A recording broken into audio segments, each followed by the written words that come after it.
The sea burned with oil and smoke as Hiroshi Tanaka clung to the edge of a battered lifeboat. The Pacific had swallowed his ship in a deafening roar, leaving only scattered men floating among the wreckage. Salt stung his eyes, and the acrid smell of fuel clung to his skin. For a man raised in the rigid traditions of Bushido, surrender was worse than death. Yet here he was, stripped of his command, drifting like flotsam toward the unknown. Around him survivors groaned, their faces pale under the scorching sun. Some whispered prayers, others bit their lips in silence. Hiroshi kept his posture straight, jaw clenched, refusing to let despair show. He had been trained to meet death with honor, but the humiliation of being captured gnawed at him more than hunger or thirst. His mind repeated the words of his father. Better to fall with dignity than live as a captive. Those words now cut like blades. Engines rumbled in the distance. From the horizon a gray silhouette approached. American destroyers. Hiroshi's stomach tightened. The enemy's flag flew high, and with it came the weight of shame. His hands curled into fists as sailors shouted orders in a language sharp and foreign. Rope ladders were thrown down. One by one, Japanese survivors climbed, some trembling, some defiant. When Hiroshi's turn came, he hesitated. His gaze flickered to the endless ocean. To leap into the depths would be to end the torment quickly. Yet a voice inside held him back, a stubborn will, a hunger he did not yet understand. With slow, deliberate movements, he grasped the rope and ascended. The deck smelled of iron and grease. American sailors, tall and broad-shouldered, watched him with wary eyes. Some murmured, others simply stared. Hiroshi met their gaze without flinching, though his chest burned with humiliation. His uniform was torn, his sword long lost, but he carried himself as though still commanding a ship. A young sailor whispered to another, "They look smaller than I thought." Hiroshi caught the words, though not the meaning, and sensed the disdain in their tone. He straightened his back even more, refusing to let them see weakness. That night, confined with other prisoners below deck, Hiroshi sat against the steel wall. The air was thick with sweat and salt, the groan of engines vibrating beneath them. Kenji Sato, barely 20, sat beside him, whispering with nervous energy. "Commander," Kenji said softly, though Hiroshi no longer held such a title. "Do you think they will treat us fairly?" Hiroshi's eyes remained fixed on the darkness. "We are prisoners. Expect nothing." Kenji swallowed hard. His face was open, innocent, and unscarred by years of command. "I heard stories that Americans feed prisoners. Real food, not scraps." Masaru Ito, older and rigid, scoffed from across the hold. His voice was gravel, edged with contempt. "Do not fool yourself. The enemy offers food only to mock us. To accept it is to admit defeat." Kenji shifted uncomfortably. Hiroshi said nothing, though his thoughts churned. Food, shelter. Life extended beyond the moment of capture. Could survival itself carry honor, or was it only cowardice stretched out across days? As the ship cut through waves, Hiroshi's body sagged with exhaustion, but his mind remained sharp. Every clank of metal, every creak of wood above, pressed him deeper into an unfamiliar reality. He was no longer an officer of the Imperial Navy. He was a captive, his fate in the hands of those he had been taught to despise. Yet beneath the weight of shame, a seed of curiosity stirred. What awaited them on foreign shores? What would survival demand of a man raised to see death as the only honorable end? The ocean whispered no answers. Before we follow Hiroshi's uncertain journey into captivity, remember, subscribe now to stay with us through this powerful story of honor, survival, and unexpected discoveries. What lies ahead will challenge not only Hiroshi's beliefs, but everything he thought unshakable. And as dawn broke across the horizon, the American coastline still far beyond reach, Hiroshi Tanaka closed his eyes, uncertain whether the next chapter would bring dignity, despair, or something he could not yet imagine. The ship groaned as it carved its way through the Pacific, carrying its cargo of weary and defeated men. The prisoners were herded into a cramped compartment below deck, where the air grew heavy with the smell of unwashed bodies, salt, and rust. Hiroshi Tanaka sat rigidly against the steel wall, his knees drawn close, the metal vibrating beneath him with every surge of the engines. He had faced storms at sea, naval bombardments, the roar of airplanes, yet this silence, the silence of waiting in captivity, felt like the heaviest burden. Kenji Sato tried to speak in hushed tones, his youthful voice cracking with forced cheer. "Commander Tanaka, listen. The sea is calm tonight. Maybe that is a sign." Hiroshi did not answer immediately. His eyes scanned the dim faces around him, men stripped of rank and pride. Finally, he said, "The sea does not give signs. It simply takes what it wishes." Kenji lowered his gaze, but the flicker of hope did not vanish from his expression. He had a way of clinging to light, even in darkness. Across from them, Masaru Ito leaned forward, his hands clasped tightly together, his back unyielding as if carved from stone. His voice was sharp and unforgiving. "Do not fill your head with illusions, boy," Masaru said. "We are prisoners.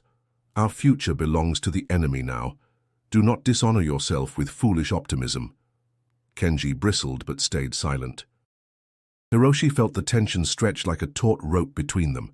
The young sought comfort, the old clung to defiance, and he himself lingered in the uncertain space between both worlds. Days blurred together. Meals came in tin containers, simple rice, bread, watery stew. To men accustomed to rationing and hardship, the food was both a relief and an insult. Hiroshi forced himself to eat slowly, with dignity, as though the act of chewing preserved the last thread of his honor. Others devoured their portions hungrily, their survival instinct overpowering their shame. At night, the hold shook with snores, whispers, and muffled cries. Some men spoke of home, of wives and children waiting in distant villages. Others recited prayers under their breath. Hiroshi remained quiet, but inside his chest memories churned. He remembered his father's stern face, the sound of temple bells at dawn, the crisp uniforms of his men saluting on deck. All of it now felt like a world erased by the ocean's waves. One afternoon, the hatch opened, and sunlight spilled into the gloom. American guards barked orders, motioning the prisoners onto the deck for air. Blinking against the brightness, Hiroshi stepped into the wind. The ocean stretched in all directions, endless and merciless. The horizon was a thin line of silver, reminding him how far he was from the homeland he once swore to protect. Kenji inhaled deeply, his eyes wide. "It smells different here," he whispered. "The air, it feels lighter." Masaru sneered. "Air is air. Do not speak as though America has a gift for us." Hiroshi's gaze lingered on the horizon. The air did feel different, less heavy perhaps, or perhaps it was his mind clinging to small changes in a life now stripped bare. He said nothing, but the thought unsettled him. As the ship continued eastward, the days grew cooler. The prisoners huddled under thin blankets, their breath forming mist in the early mornings. Hiroshi's body endured, but his thoughts grew restless. What awaited them on those distant shores? Would they be humiliated, starved, or perhaps forced into endless labor? Kenji spoke again, unable to contain his curiosity. "Commander, do you think we will see their cities?" "I heard they are full of lights bigger than anything in Japan." Masaru growled. "Their cities are irrelevant. We are not tourists. Remember who we are. Do not let their world infect your thoughts." Hiroshi closed his eyes, listening to both men, the voices of youth and rigidity clashing. Somewhere within him, a question lingered like an echo he dared not admit. What if survival demanded more than resistance? What if it required change? The ship pressed forward, its engines relentless, carrying them farther from home and deeper into uncertainty. The ocean stretched on, vast and unbroken, promising no answers, only more questions that would soon confront them on foreign soil. The first sight of land came at dawn, a thin grey outline breaking the horizon. Hiroshi Tanaka stood among the other prisoners on deck, his wrists still bound loosely with rope. The salty wind carried a chill unlike the Pacific's warmth, and as the coastline sharpened into view, murmurs spread through the group. For weeks they had known only endless ocean. Now the vast presence of America loomed before them, larger than imagination, heavier than fear. Kenji Sato leaned forward, his eyes straining to catch every detail. "Look, Commander, buildings. Do you see them? They touch the sky." Hiroshi narrowed his gaze. The harbor bristled with cranes, steel warehouses, and ships larger than any he had commanded. Smoke curled from chimneys in constant streams, the hum of industry echoing even across the water. The scale was staggering, an empire of steel and labor. His chest tightened with an unspoken truth. Japan had underestimated the enormity of this foe. Masaru Ito's voice was low, bitter. "Do not marvel like a child. This is the enemy's nest. Their strength is our disgrace." Kenji bit his lip, but did not look away. Hiroshi remained silent, though inside he shared both emotions, shame at his homeland's weakness and reluctant awe at America's power. The ship docked with a groan of metal against wood. Guards shouted orders, rifles slung across their shoulders, their accents sharp and alien. The prisoners shuffled down gangways, their boots clanging against steel. Civilians gathered at a distance, some pointing, some whispering, others glaring with hard eyes. One boy, no older than 10, tugged at his mother's sleeve. "Are they the enemy, Mama?" The woman pulled him close. "Yes, don't look too long." The words stung, even though Hiroshi could not fully grasp them. He sensed hostility in the glances, felt the burn of being judged not as a man but as a symbol of war. Loaded onto a train under strict watch, the prisoners pressed against wooden benches. The engine roared to life, pulling them inland. The landscape unfolded through the narrow windows, endless fields of wheat swaying like waves, small towns with white church steeples, factories spewing smoke that darkened the sky. Everything seemed vast, as if the land itself had no end. Kenji whispered with a mixture of wonder and confusion. "So much space and so much food. The barns are full, and still more fields beyond." "How can a country be this big?" Masaru muttered. "Excess breeds weakness. They are soft from plenty." Yet his eyes lingered on the scenery longer than his words admitted. Hiroshi studied the passing world with quiet intensity. Farmers worked the land with machines faster than any ox. Children rode bicycles on wide roads. The sheer abundance challenged everything he had been told about America. If these were a soft people, their softness had forged an empire of staggering weight. Inside the carriage, the mood shifted between tension and awe. Some prisoners sat stiff, refusing to look out, as if by denying the sights they could preserve their pride. Others stared openly, hungry for glimpses of the unknown. Hiroshi felt himself caught between both impulses, unsure whether looking was betrayal or simply acknowledgement of reality. At one stop, a group of American soldiers boarded to check the compartments. One leaned close to another and chuckled. "Never thought I'd see the day hauling Japanese across our land." The other replied, "At least they're quiet." "Heard the Germans put up more of a fuss." The words floated over the prisoners, incomprehensible yet heavy with tone. Hiroshi read the smirks on their faces, the casual dismissal. His fists clenched under the bench. Dignity could be stripped by words as easily as chains.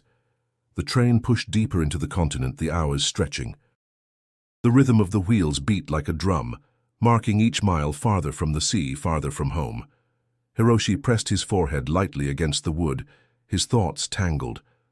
Would captivity mean only humiliation, or could it reveal something he had never expected to find? The question lingered unanswered as the train sped on into America's vast heartland, toward the uncertainty of their new existence. The train slowed with a screech of metal, its long journey across the American heartland finally reaching its end. Hiroshi Tanaka lifted his head as the guards barked orders. Through the narrow window, he caught sight of fences lined with barbed wire, guard towers looming like silent sentinels, and rows of wooden barracks stretching across a field. This was to be their world now. A prison without the word prison, a place meant to hold men stripped of their country's power. The prisoners shuffled out under watchful rifles. Gravel crunched beneath their boots, dust rising into the cool air. The barracks were simple structures of pine, their walls weathered but sturdy, roofs pitched against the wind. An American officer, broad-shouldered and stiff, stood waiting with a clipboard, calling names with practiced indifference. Kenji Sato looked around with wide eyes. It doesn't look like a dungeon," he whispered. Masaru Ito snorted. "Do not be fooled. Chains can be hidden behind smiles." Hiroshi said nothing. His eyes scanned the camp, the towers, the orderly fences, the rows of men in uniform watching with rifles ready. Everything was precise, efficient, controlled. He felt no cruelty here, but neither did he feel freedom. It was survival dressed in neat lines. Inside the barracks, the men found rows of bunks, stacked two high, thin mattresses with wool blankets, small metal stoves for heat. Windows let in slivers of light, cutting across the wooden floor. Compared to the ship's suffocating hold, the barracks felt almost generous, but Hiroshi could not allow himself comfort. To him, every board, every nail, was a reminder of captivity. Kenji sat on the lower bunk, running his hand across the blanket. "It's warmer than I thought. And clean." Masaru glared. "Are you so quick to forget who gave this to you? Do not mistake comfort for kindness." Kenji's cheeks flushed. "I only meant—" "Enough," Hiroshi cut in, his voice low but firm. "Words will not change our condition." The camp routine unfolded swiftly. A bell clanged in the morning, summoning the prisoners into lines for roll call. The guards watched, disciplined but not brutal. Orders were shouted, but blows were not given unless men resisted. Breakfast followed: porridge, bread, sometimes eggs. The food was plain, plentiful, and utterly foreign to men accustomed to rice and fish. Hiroshi forced himself to eat with slow dignity, each bite a reminder that his life now depended on the generosity of his captors. Days settled into rhythm. The men were assigned tasks: cleaning, tending the camp's grounds, repairing fences. Later, Hiroshi learned some would be sent outside to work on farms. Within the camp, though, there was structure. Sports fields stretched in one corner, a small library in another. Some prisoners dared to approach them, but Hiroshi held back, unwilling to blur the line between survival and surrender.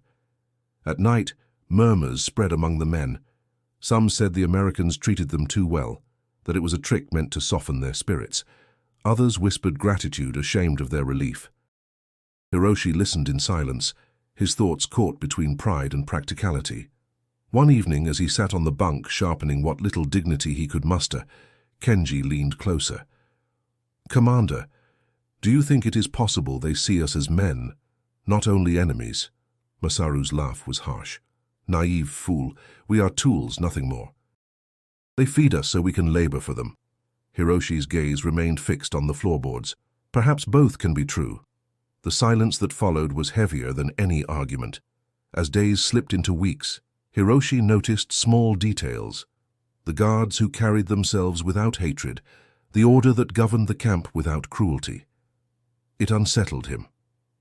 He had prepared himself for starvation, for humiliation, for torment.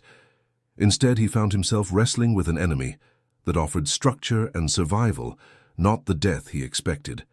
The question weighed on him in every breath. Was it weakness to accept this life, or strength to endure it without losing himself? The camp gates closed each evening with the clang of iron, sealing them inside a world that was neither battlefield nor home. And Hiroshi Tanaka, once a proud officer of the Imperial Navy, lay awake each night, torn between the comfort of survival and the torment of captivity. The days in the camp began to fall into a rhythm, each one echoing the one before. A bell rang at dawn, its metallic clang spreading across the barracks, pulling men from thin mattresses and into the chill of morning. Hiroshi Tanaka rose with deliberate precision, folding his blanket square, bowing slightly before setting his boots in line. His body obeyed habit, a soldier's discipline clinging to him even when his rank no longer existed. Outside, the prisoners gathered in rows for roll call, breath misted in the cold air, boots scraping the gravel as guards walked past with notebooks. The Americans spoke names in broken syllables, mispronouncing them, yet recording with methodical accuracy. Hiroshi stood straight, chest lifted, eyes forward. To him, this ritual was not theirs but his, an act of silent defiance. Work assignments followed. Some men were sent to sweep the camp, others to haul supplies, still others to scrub kitchens and latrines. Hiroshi's group was tasked with maintaining the grounds, pulling weeds, repairing broken posts along the inner fences. Though the labor was light compared to battle, the humiliation pressed heavier than any physical weight. Each hammer strike, each shovel of dirt, reminded him he was laboring for the enemy. Kenji Sato tried to soften the sting with conversation. "Commander, look at how they build these fences. The wood is different, lighter, but strong." Hiroshi answered curtly, "Observe but do not admire." Kenji lowered his voice. "I only meant, perhaps we can learn something from it." Masaru Ito, working nearby, barked with scorn. "Learn? From them? Better to let your hands bleed raw than to take lessons from the enemy's tools." The exchange hung in the air, tense as the wire they stretched across posts. Hiroshi said nothing more, but inside he wrestled with the truth. To resist entirely was to waste energy. To bend too far was to risk losing one's identity. The path between was narrow, and every step tested his resolve. Meals marked the day's center. At noon, men lined in rows, trays in hand. Bread, soup, sometimes meat appeared before them, served with the efficiency of an army feeding its own. To some it was sustenance, to others it was an insult. Hiroshi forced himself to eat slowly, chewing with a dignity that masked his resentment. Across the hall, Kenji ate eagerly, while Masaru glared at every bite, muttering curses under his breath. In the evenings, after work and supper, the barracks filled with low conversations. Some prisoners recited poems from memory, others whispered about their families, while a few played makeshift games with stones or scraps of wood. Hiroshi withdrew from most of it, sitting quietly with his back against the wall, sharpening a small piece of wood with a pocket knife he had been allowed to keep. The rhythm of carving steadied his thoughts. Kenji often approached him. "Commander, the Americans, they do not strike us. They watch, but they do not beat. I thought it would be worse." Hiroshi met his gaze, his voice calm but firm. "Do not mistake absence of cruelty for kindness. Chains are still chains, even if they are polished." Kenji nodded, though doubt lingered in his expression.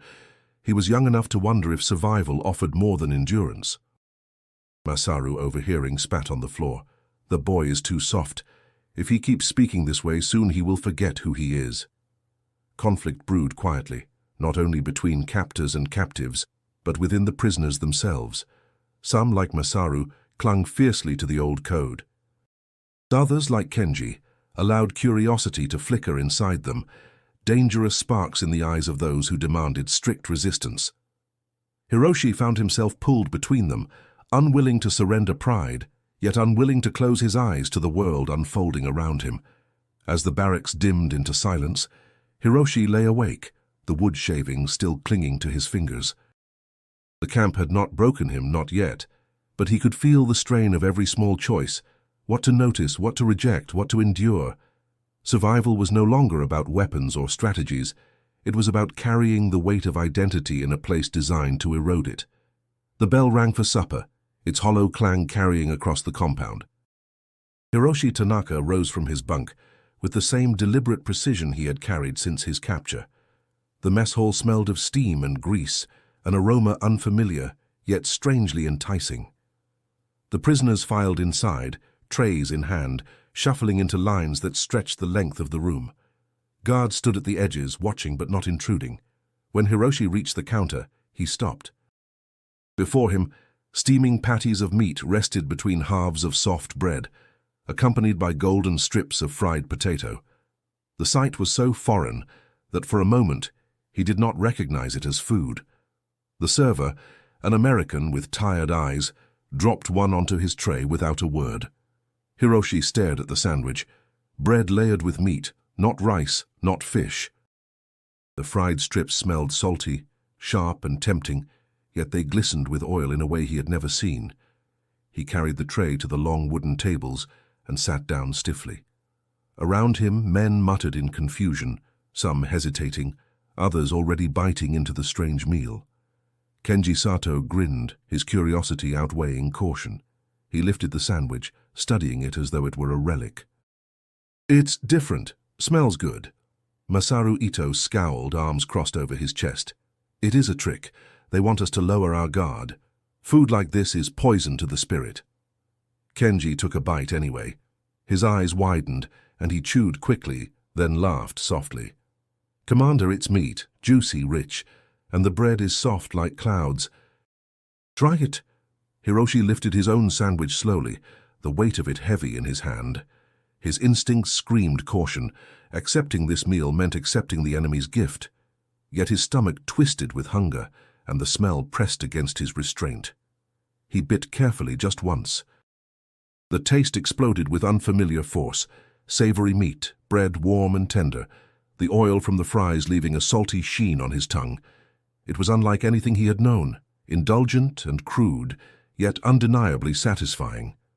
For a moment he almost forgot where he was. Masaru's voice cut through. "You dishonor yourself, Commander, eating that filth." Hiroshi swallowed, setting the sandwich down with measured dignity.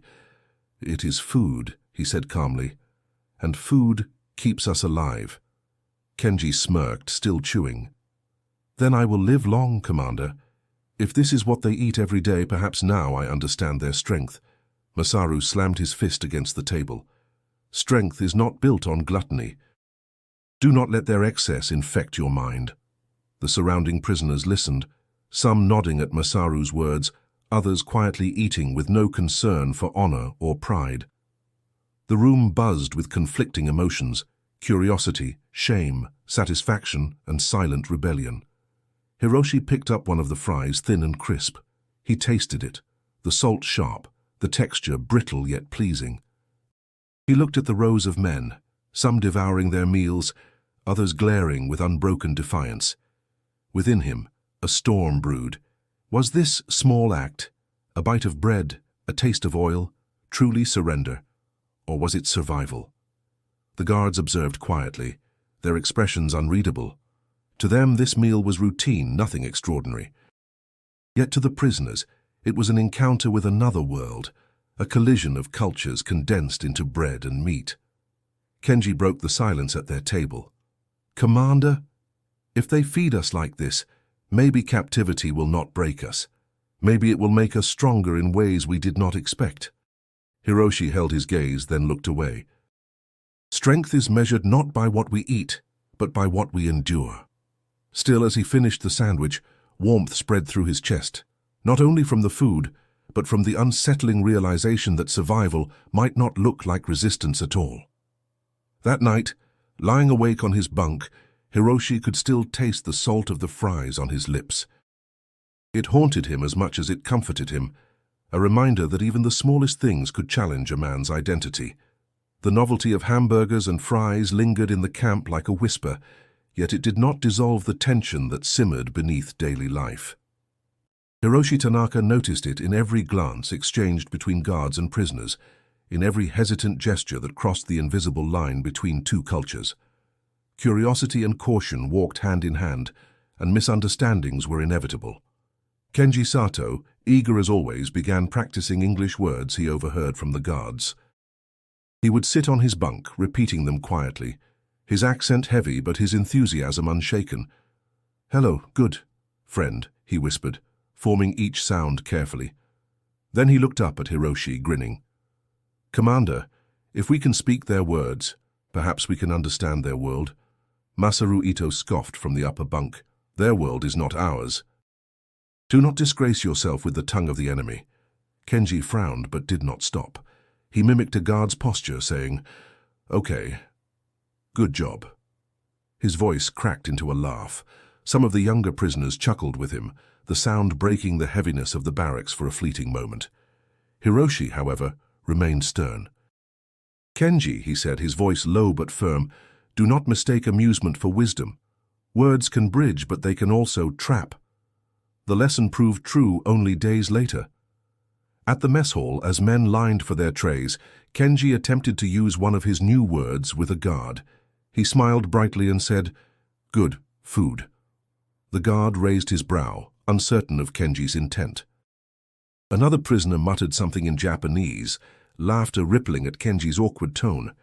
Misreading the moment, the guard frowned, thinking he had been mocked. His voice hardened. "What did you say?" Kenji froze, color draining from his face. Hiroshi stepped forward quickly, bowing slightly, his tone controlled. "He means no insult, only thanks." The guard studied him, suspicion in his eyes. Silence stretched, tension thickening the air. Finally, the guard shook his head and motioned them forward. The line shuffled on, but the mood remained tight. That evening, Kenji sat quietly, shame clouding his usual brightness. "Commander, I only wanted to show respect. Instead, I nearly caused trouble." Masaru's tone was cutting. "Fool, you play with fire and expect not to burn." "Let this be your lesson." Hiroshi softened his voice, though he kept his posture rigid. "Intentions matter little when shadows of war fall over every word. Do not let this mistake silence you, but do not let eagerness blind you either." Kenji nodded, though doubt flickered in his eyes. Misunderstandings did not end with language. During labor outside the barracks, Hiroshi noticed how some prisoners bowed slightly when addressed by guards, out of habit and respect rooted in their culture. The Americans, unfamiliar with such gestures, often mistook them for mockery. A bow meant dignity to Hiroshi, but to the guards it sometimes seemed like exaggerated play. One afternoon, a prisoner bowed deeply when a guard shouted an order. The guard snapped back, "You think this is funny?" His hand hovered near his belt, his voice sharp with suspicion. The prisoner stiffened, unsure how to respond. Hiroshi intervened again, his tone calm. "It is respect, nothing more." The guard's eyes narrowed. "Respect? From you?" He barked a short laugh, but let the matter drop. The misunderstanding lingered, though, feeding a quiet unease that followed the men back into the barracks. At night, Hiroshi reflected on these moments. Every word, every gesture was a battlefield of its own. Unlike the clashes of steel and fire he once knew, these battles were silent, fought in expressions, tones, and assumptions. The enemy's weapons were not bullets but interpretations, and survival demanded vigilance as sharp as any blade. Lying awake, he realized that captivity was not only a test of body, but of identity. Every mistake, every misread word, could ignite flames neither side intended. The camp remained calm on the surface, but Hiroshi sensed the cracks beneath, waiting for the wrong spark. The morning sun rose pale against the horizon as the prisoners were lined up outside the gates. Hiroshi Tanaka felt the shift immediately.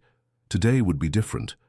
Guards checked names, rifles slung casually across their shoulders, and then the gates creaked open. The air beyond smelled of soil, hay, and the faint sweetness of crops ripening under the September sky. Kenji Sato whispered with eager curiosity, "Commander, they are taking us outside. Maybe we will see the villages."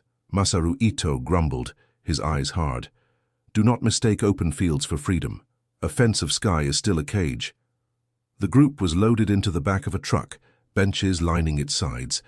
As the vehicle rumbled along dirt roads, Hiroshi watched the countryside unfold. Fields stretched wide, golden with wheat and dotted with red barns. Farmhouses sat atop gentle hills, their porches lined with rocking chairs, laundry flapping on cords in the wind. Children paused from their play to watch the truck pass, their expressions mixed with wonder and suspicion. When they arrived, the prisoners were divided into smaller groups. Hiroshi, Kenji, and Masaru were led to a farm, where rows of corn rose high, their green leaves rustling in the breeze. Waiting for them was a man with sun-creased skin, his hat pulled low over his brow. His name, spoken by the guard, was Thomas Miller. Thomas looked at the men with an expression that was neither hostile nor warm, simply measured. He gestured toward the irrigation ditch running along the edge of the field, his English clipped and direct. "Work here. Clear it." The guard translated with a mix of words and gestures. Hiroshi understood enough. They were to labor in the soil, their hands replacing the tools of war. Kenji crouched quickly, pulling at weeds and debris with an eagerness that earned a raised brow from Thomas. Masaru moved slower, deliberate, his face etched with silent contempt. Hiroshi followed the command with calm precision, his fingers sinking into the earth. The dirt crumbled soft between his hands, moist with water and rich with life. It struck him how different this work felt compared to the sea, quiet, rooted, patient. As the day warmed, sweat beaded on their foreheads. Thomas occasionally gave instructions, his voice firm but not cruel. When Kenji misunderstood a gesture and nearly damaged a row of corn, Thomas stepped forward quickly. His words came sharp, but he did not raise his hand.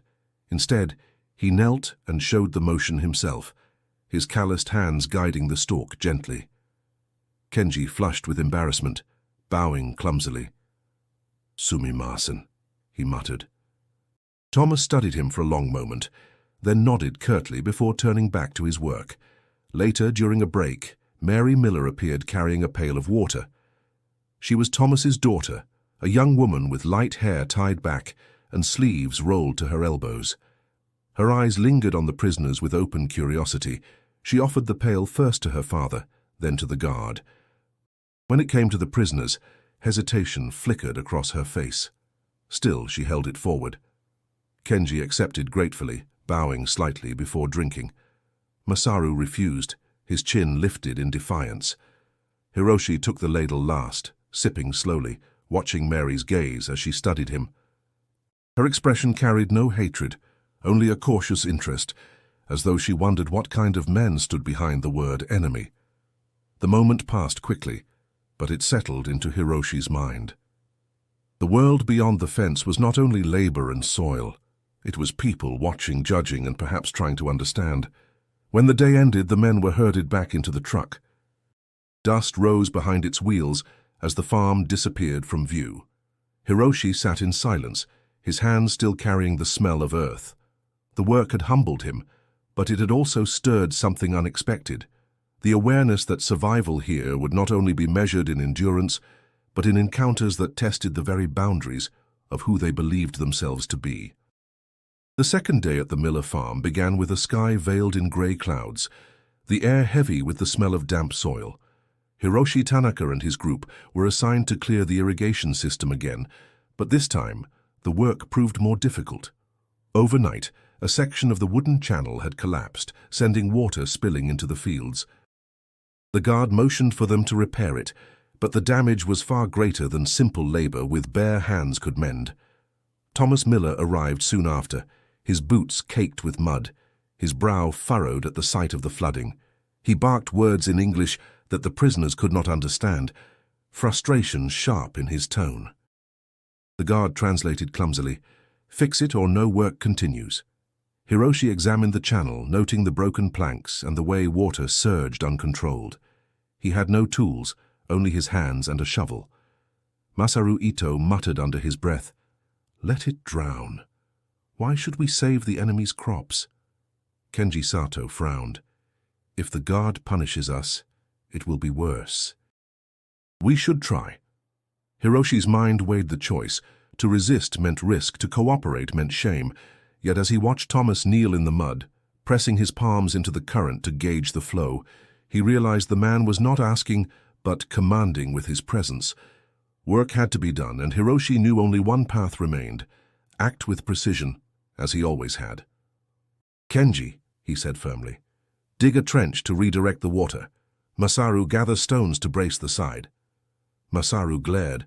"You dare order me to serve them?" "I order you to preserve discipline," Hiroshi snapped back. "We are soldiers, even here." The authority in his voice silenced argument. Together they set to work. Kenji dug with quick, eager strokes, sweat dripping down his brow. Masaru obeyed grudgingly, collecting stones and slamming them into place with harsh strength. Hiroshi guided the process, pressing mud against the planks, redirecting the current into the shallow trench. Thomas watched, his eyes narrowing as he recognized the method behind their movements. At one point, Hiroshi gestured for him to hand over a piece of wood. Thomas hesitated, then crouched beside him, their hands brushing briefly as they worked the plank into position. Neither spoke, but the silence between them carried a fragile understanding. Two men bound not by friendship, but by necessity. After an hour of labor, the water slowed, guided back into its path. The channel held, patched by mud, stone, and effort. The field, once in danger of flooding, now drained steadily. Hiroshi straightened, chest heaving, his hands caked with earth. Thomas gave a short nod, his lips pressing together in something that might have been reluctant respect. Kenji smiled faintly. "Commander, we saved their crops. Perhaps they will see we are more than prisoners." Masaru spat into the mud. "We only proved we can be used." Do not mistake their silence for gratitude. Yet even as Masaru spoke, Mary Miller appeared again with a basket covered in cloth. She approached cautiously, her eyes shifting from the guard to her father, then to the prisoners. With quiet determination, she placed the basket on a nearby stump and lifted the cloth. Inside were sandwiches, hamburgers, the same food from the camp mess but wrapped neatly in paper, accompanied by smaller bundles of fries. Kenji's eyes widened. "They gave us their meal." Mary said nothing, only stepped back, her gaze flickering to Hiroshi. The guard frowned but did not intervene. Thomas gave no word of protest, only turned away, as if granting silent permission. Hiroshi lifted one of the sandwiches, feeling the warmth seep into his palms. He met Mary's eyes, then bowed slightly, not in surrender, but in acknowledgement. The act carried weight, bridging the silence between enemy and captive. As they ate in the damp field, Hiroshi felt the truth settle within him. Survival was no longer a matter of resistance alone. It was forged in moments like this, when necessity forced hands together and small gestures cracked the walls built by war. The barracks buzzed with restless anticipation as word spread. Letters had arrived. It was the first time since their capture that the prisoners would receive news from Japan. The men lined up, their faces taut with a mixture of hope and dread. Guards stood by, handing envelopes one by one, each already opened. Sentences blackened where censors had deemed words too dangerous. Hiroshi Tanaka accepted his letter with steady hands, though his chest tightened. The paper bore the handwriting of his elder brother's wife. As he unfolded it, the scent of ink and faint traces of home clung to the page. His eyes scanned the words, and the lines struck like stones. "Your younger brother fought bravely and fell in battle. We honor his spirit. The family endures." Hiroshi's breath caught. His brother, the boy he once taught to fish along the shore, gone. He folded the paper slowly, forcing his features to remain composed. Around him, men wept quietly, some clutching letters to their chests, others staring at censored lines with hollow eyes. Kenji Sato sat beside him, trembling with excitement as he read. "My mother writes. She is well. She says the village has food enough. She says she prays for me." His eyes glistened and he smiled despite himself. "Commander, she believes I will return." Masaru Ito across the room tore open his envelope, only to find most of it blackened, his face darkened with rage. "They silence even our families. Do you not see? They strip our words as they strip our honor." He crumpled the paper, his knuckles white. Kenji lowered his letter carefully. "Masaru, at least they wrote." "At least they live," Masaru's voice thundered. "What good is a letter when truth is drowned in ink? Do not comfort yourself with scraps of lies." The clash of emotions spread through the barracks. Some men clung to hope, speaking of wives and children, small farms still standing. Others echoed Masaru's fury, muttering that every word was twisted, every silence proof of betrayal. Hiroshi remained silent, his thoughts tangled. His brother was gone, yet his family endured. Honor demanded stoicism, yet grief coiled inside him like a storm. He felt the weight of Masaru's anger and Kenji's fragile hope pressing against him from both sides. That evening, Hiroshi sat outside near the fence, the letter folded neatly in his pocket. The night air was cool, the stars faint against the haze of camp lights. Kenji joined him, holding his own letter as though afraid it might vanish. "Commander," Kenji said softly, "I think, when I return, I will not be the same. I read their words, and I wonder if I could live in Japan again after seeing all of this." Hiroshi turned, his eyes narrowing. "How you speak dangerously. Kenji hesitated, then pressed on. I only mean, America is vast. Its fields, its machines, its food. There is strength here, a different kind of strength. If a man could learn from it, perhaps he could build something new. Masaru's shadow fell over them, his voice cutting like steel. Do not disgrace yourself further, boy. To dream of the enemy's land is treason to your blood. Kenji flinched but did not retreat. I dream of survival, Masaru. Is that treason? The tension hung heavy, the silence broken only by the rustle of leaves in the night wind. Hiroshi looked at both men, feeling the fracture widen between tradition and curiosity, between despair and possibility. He understood them both, yet belonged fully to neither. Later, lying awake on his bunk, Hiroshi pressed the folded letter against his chest. His brother's death gnawed at him, but beneath the grief stirred another truth. Survival was no longer a question of endurance alone. It was a question of what kind of man would emerge from captivity, one chained by memory or one reshaped by what he had seen. The camp no longer felt steady. After the arrival of letters, the prisoners' moods fractured into fragments sharper than any weapon. Some clung to hope, whispering of families who waited. Others sank into despair, muttering of defeat and dishonor. The air in the barracks grew heavier each night, thick with arguments that no guard could silence. Hiroshi Tanaka sensed the tension even in the morning roll calls. Men stood with less precision, their lines crooked, their eyes wandering. Pride was slipping, and with it came a dangerous instability. One evening, as they sat cross-legged on the barracks floor, a group of men approached Masaru Ito.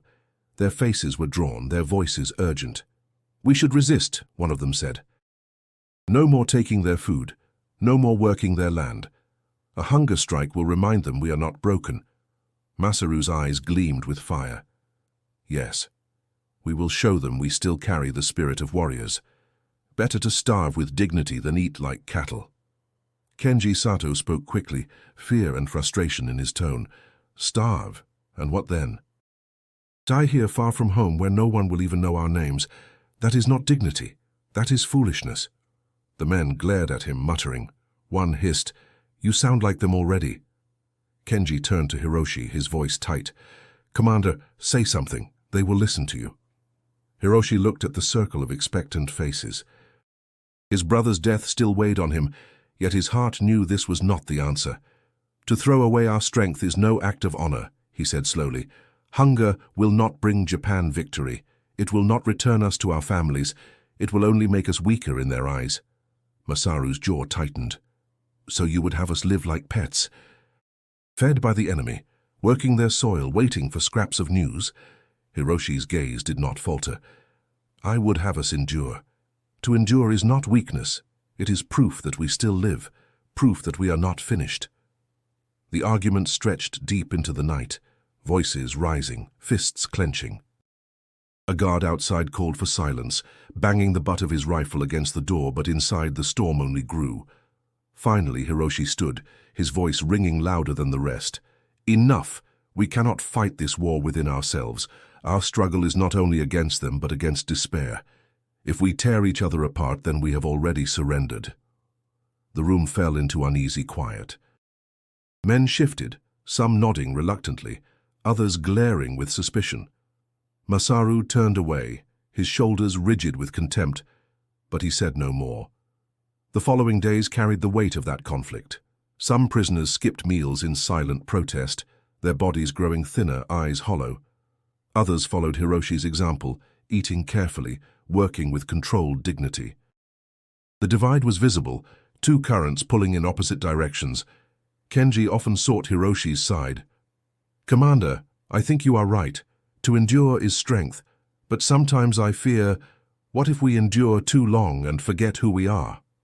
Hiroshi paused before answering. Then it is our duty to remember even as we adapt. Discipline is not bound to the battlefield alone. It lives in how we hold ourselves now. At night, lying awake in the barracks, Hiroshi heard whispers of rebellion mixing with groans of hunger. He felt the strain of every word spoken, every choice made. The walls of the camp were not the only prison. The cracks inside his comrades' hearts were widening. threatening to collapse what little unity remained. He knew the struggle ahead would not be decided by barbed wire or guard towers, but by whether the men could resist destroying themselves from within. And that battle, he feared, might prove harder than any they had fought at sea. The tension that had been simmering finally boiled over one afternoon in the yard. The prisoners had just returned from work detail, their clothes damp with sweat, their hands raw from hauling supplies. Hiroshi Tanaka stood near the fence, trying to quiet his thoughts, when Masaru Ito's voice rang sharp behind him. "Commander Tanaka," Masaru's tone dripped with accusation, "you speak of endurance, but I see what you are becoming." Hiroshi turned slowly, meeting Masaru's glare. Around them, other men paused, sensing a storm. Masaru stepped closer, his fists tight at his sides. "You bow to their orders, you eat their food, you lead others to obey. Tell me, what is left of your honor? Or have you already traded it for a taste of comfort?" The words struck like blows, but Hiroshi held his posture. "I have traded nothing. Survival is not surrender." Masaru sneered. "Survival? Is that what you call it? You speak their language with your eyes, you follow their rhythm as if it were your own. Soon you will wear their smile, laugh at their jokes, and forget you were ever Japanese." Kenji Sato moved quickly between them, his voice desperate. "Enough. Commander has kept us together when we could have torn ourselves apart. You should thank him, not attack him." Masaru's eyes burned at Kenji. "And you, child, already dreaming of America as if it were paradise.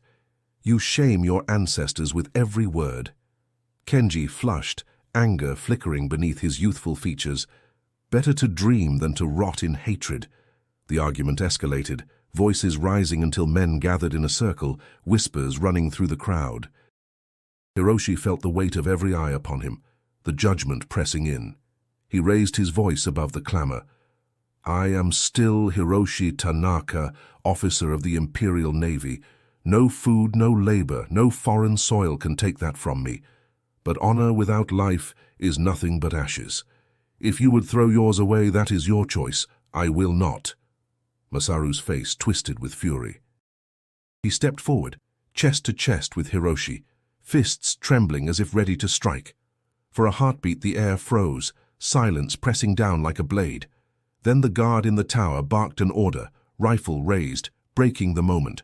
Masaru pulled back, but his eyes never left Hiroshi's. "You have already lost, Commander. The enemy did not need to kill you, they only needed to feed you." The men dispersed slowly, muttering. Some sided with Masaru's harsh defiance, others with Hiroshi's tempered resolve. The fracture widened, invisible, but undeniable. That night, Hiroshi lay on his bunk staring at the wooden ceiling. The confrontation replayed in his mind, Masaru's words gnawing at him.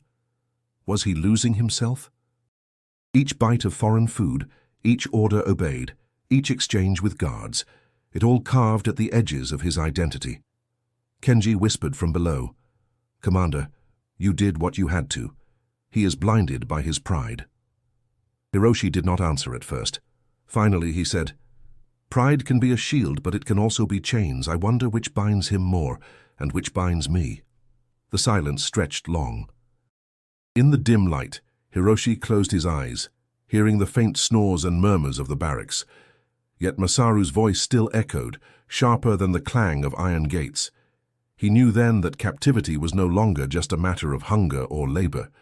It was a battle for the soul, whether one could endure without becoming something unrecognizable.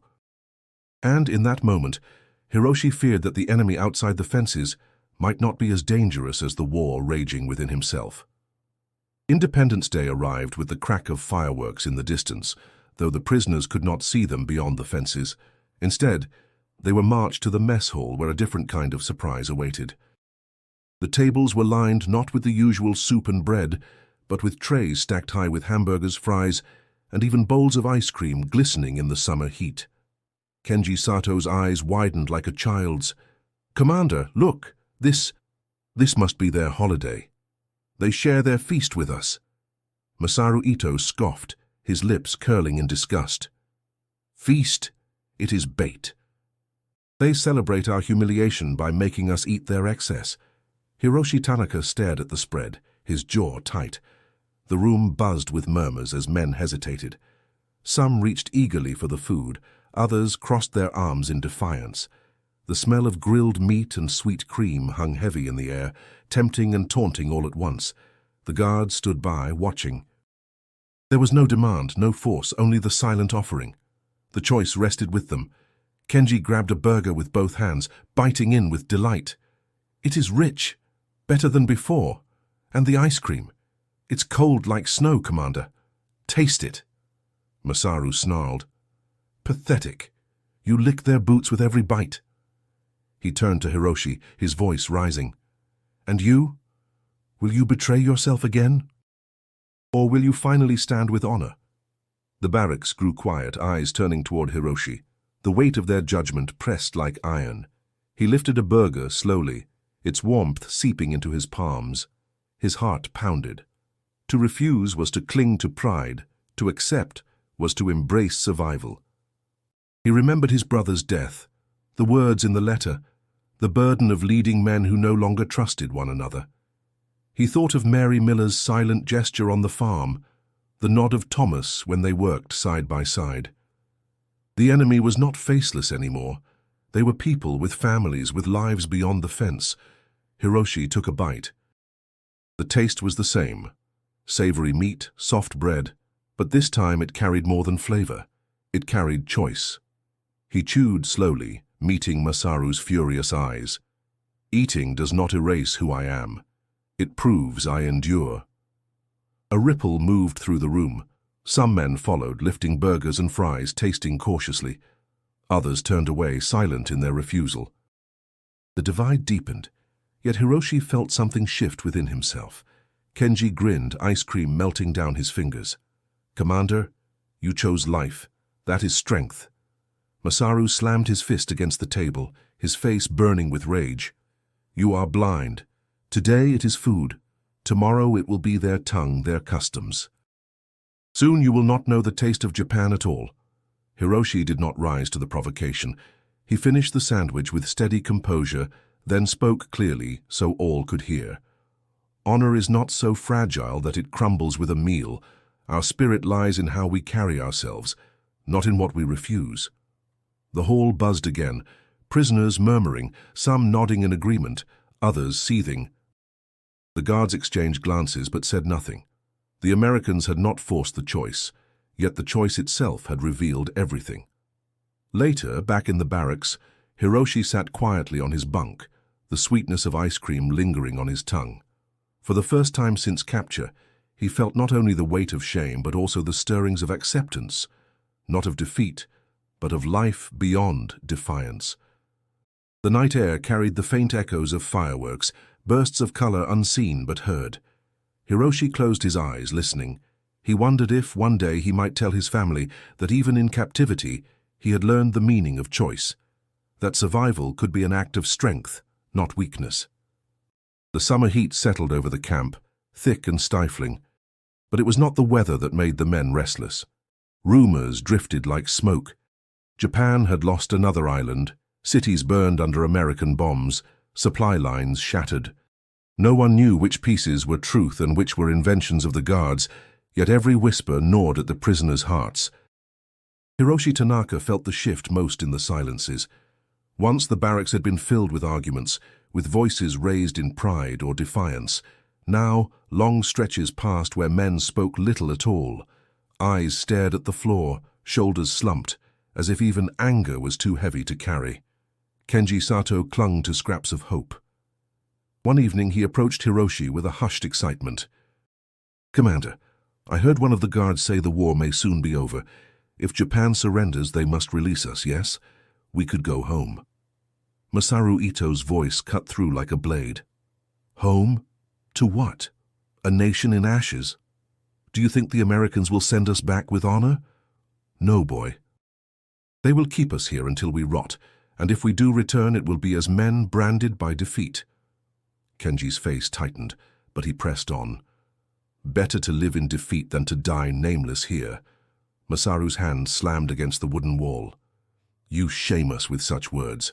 I would rather starve than bow." Hiroshi, seated on his bunk, raised his eyes to both of them. His voice was calm, but its weight filled the room. The war may end, but for us the battle will remain. Whether we return to ruins or to silence, we must decide who we are. That choice no surrender can take from us. Days bled together, marked only by the toll of the camp bell. Yet the tension deepened when, during work detail, the prisoners overheard an American guard mutter to another, "They dropped a new bomb. One city gone, just like that. The war won't last much longer." The words struck like thunder, though none of the Japanese understood fully. A bomb that could erase a city sounded more like a tale than a weapon. Still, the guard's grim tone left no doubt. Something irreversible had happened. That night men huddled in corners whispering. Some prayed, others raged, and a few sat in stunned silence. Hiroshi lay awake, staring into the shadows above his bunk. The thought of his homeland, streets he had walked, temples where bells once rang, now burned under fire from the sky, perhaps gone forever. His brother dead, his family silent, his country on its knees. What remained? Kenji's voice broke the quiet. "Commander, if the war ends, what will you do?" Hiroshi hesitated. "Return, if there is still a home to return to." Kenji turned his letter over in his hands, the edges worn from constant reading. "Sometimes I think, if they allowed it, I would stay here. Not as a prisoner, but as a man starting new. This land is vast, its people. Not all of them hate us." Masaru growled from the dark. "Traitor, you would abandon your ancestors for a plate of bread and meat." Kenji's reply was quiet, but steady. "I would not abandon them. I would live so their prayers are not wasted." Hiroshi closed his eyes, torn between their voices. He understood Masaru's rage, but he also felt the pull of Kenji's longing. The war outside was ending, but inside these fences, a different war was reaching its climax, one of identity, of survival, of meaning. The night stretched long, heavy with uncertainty, and as dawn broke over the camp, Hiroshi knew the next news they heard would change everything, whether it brought relief, grief, or both. The news arrived not with shouts but with silence. One morning the guards read from a bulletin board, their voices subdued, their faces carrying a weight the prisoners could not ignore. Japan had surrendered. The war was over. For a long moment no one moved. The words seemed impossible, as though the ocean itself had spoken them falsely. Hiroshi Tanaka felt his chest hollow. All his years of training, every command, every sacrifice, ended in a single sentence. Masaru Ito broke the silence with a roar. "Lies! They want to crush our spirit. Japan will never kneel."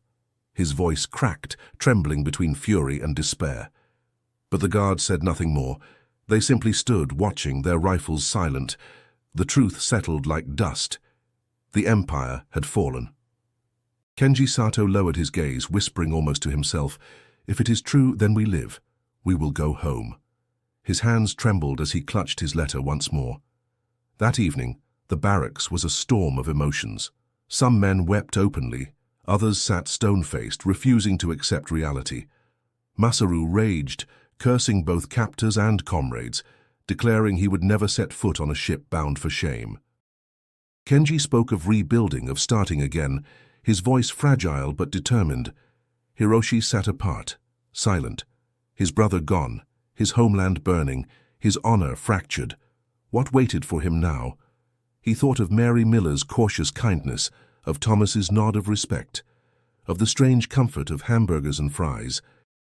He thought of how survival had come not through blades or commands, but through small choices, bitter compromises, and unexpected connections.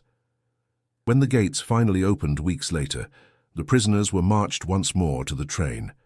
Civilians lined the roads at a distance, watching. Some stared with cold suspicion, others with something softer, though no words were exchanged. Hiroshi carried nothing but the folded letter in his pocket. His body felt lighter than it had in months, yet his spirit bore the weight of questions he could not yet answer. On the final night before departure, Kenji approached him quietly. "Commander, when I return, I want to tell my mother that I lived, that I endured. but I also want to tell her that the world is larger than we believed. Do you think she will understand? Hiroshi studied the young man's face, still carrying innocence despite everything. Perhaps not at first. But truth does not always need to be understood, to be carried forward. Speak it anyway. Masaru passed them with a glare, muttering, "You will return as broken men." Hiroshi answered calmly, "No. We return as men who survived." That is its own kind of strength. The next day, as the ship pulled from the American coast, Hiroshi stood at the railing. The wind whipped against his face, carrying the scent of salt and steel. He looked back at the land he had once sworn to destroy, now a place that had reshaped him in ways he could not have foreseen. He closed his eyes, and for a fleeting moment he tasted again the salt of fries, the warmth of bread, the richness of meat. It was not simply food, it was survival, adaptation, the strange symbol of a life preserved. It was proof that even in captivity, humanity had not been lost. When he opened his eyes, the ocean stretched endless before him. Japan awaited, though what form it would take he could not imagine. The war was over, but his hunger remained, a hunger not for victory or pride, but for meaning in the fragile threads of survival. And as his journey home began, Hiroshi Tanaka carried with him the unshakable truth. Honor was not only found in dying for one's country, but in living to tell its story. Before we end, remember, subscribe now so you won't miss the next powerful journey through history. And if you wish to continue exploring untold stories of World War II, click the suggested video now waiting for you on the screen.